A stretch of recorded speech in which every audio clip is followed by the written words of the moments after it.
सबसे पहले दोस्तों मैं आपको बतलाना चाहूंगा कि सुबह 6:30 बजे दिल्ली पुलिस मेरे घर में प्रवेश करती है और उस टीम में न सिर्फ दिल्ली पुलिस होती है बल्कि सीआईएसएफ भी होती है। इसके अलावा एक महिला पुलिस भी होती है और उत्तर प्रदेश पुलिस के जवान भी होते हैं। यानी कि मान के चलिए पूरी प्लेटून जो है वो मेरे घर घुस जाती है। उनमें से एक पुलिस वाले के हाथ में डंडा था और हथियार भी थे।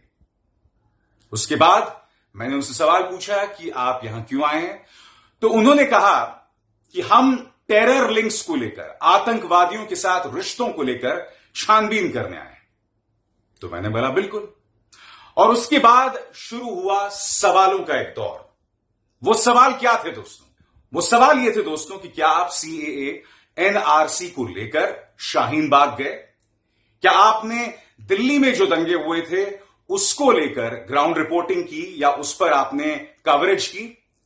क्या आप किसान आंदोलन को लेकर कवरेज कर रहे थे? यही नहीं, मुझसे यह भी पूछा गया कि क्या आपकी पोलैंड में किसी से बातचीत होती है, क्या ब्रिटेन में आपकी किसी से बातचीत होती है, या ऑस्ट्रेलिया से आपको फोन आते हैं जिनसे आप बात करते हैं? ये तमाम सवालात मुझसे किए गए और न सिर्फ एक बार दोस्तों, क्योंकि ये सवाल तो मेरे घर में पूछ लिए गए थे। उसके बाद जब मैं लोधी कॉलोनी के दिल्ली पुलिस के स्पेशल सेल गया तो यही सवाल मुझसे बार बार पूछे गए और 4 अलग अलग लोगों ने इन सवालों में थोड़ा बहुत संशोधन करके मुझसे पूछा। सबसे पहली बात, हां, दिल्ली में जब दंगे हुए थे तो उस पर मैंने शोज किए थे, मगर चाहे दिल्ली दंगे हो, किसान आंदोलन हो या फिर शाहीन बाग को लेकर जो आंदोलन चल रहा था, मैं कभी भी जमीन पर नहीं गया, ऑन फील्ड रिपोर्टिंग नहीं की। और उसको लेकर मैंने पुलिस को यह भी बताया कि मेरे साथ कुछ व्यावहारिक दिक्कतें हैं और ये कि मेरी पत्नी जो है वो कानपुर में पोस्टेड है, लिहाजा मेरे लिए घर से निकलना थोड़ा मुश्किल होता है क्योंकि मुझे अपने बच्चों का भी ख्याल रखना है। तो एक तरह से कहा जा सकता है कि मैं अपना सारा काम अपने स्टूडियो में बैठकर करता हूं और मेरा जो सारा काम जो होता है वो न्यूज एनालिसिस होता है। यानी कि ऑन फील्ड रिपोर्टाज मैं इस वक्त करने में असमर्थ हूं, मगर हां, जो घटनाएं होती हैं उस पर मैं बेबाकी से अपनी राय रखता हूं। मुझसे यह भी कहा गया कि क्या आपकी स्टूडेंट पॉलिटिक्स में दिलचस्पी है? जेएनयू के अंदर जो राजनीति चल रही है, क्या आपने वो कवर किया? तो मैंने दिल्ली पुलिस से कहा, हां बिल्कुल। आपको याद होगा कि कोमल शर्मा और उसके साथ कई गुंडे जो हैं वो जब जेएनयू घुस आए थे और जब उन्होंने वहां पर स्टूडेंट्स के साथ मारपीट की थी, तब मैंने उस पर न्यूज एनालिसिस किया था।